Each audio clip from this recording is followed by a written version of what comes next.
Assalamualaikum warahmatullahi wabarakatuh.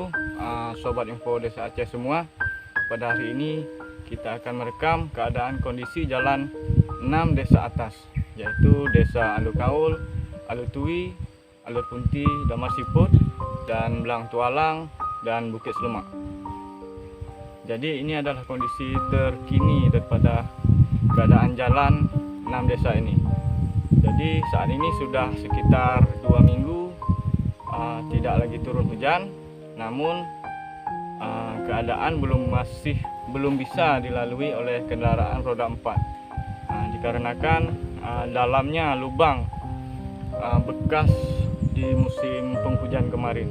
Jadi saat ini kita lihat sudah tidak ada lagi genangan air. Di belakang saya mungkin masih ada sedikit lagi, di depan sana tidak ada lagi genangan air, namun masih tidak bisa dilalui. Jadi udah bingung kemarin kami kan, naiklah kemarin.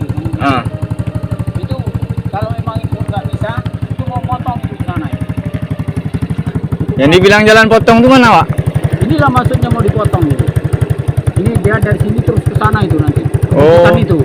Ya. Itu kan jadi sumur aja dia. Nah, jadi kayu-kayu kecil nanti itu kalau jadi sama wadul, dia itu ditaruh di dalam parit itu timbun tanah. Ya. Jadi air bisa jalan ngalir. Gitu.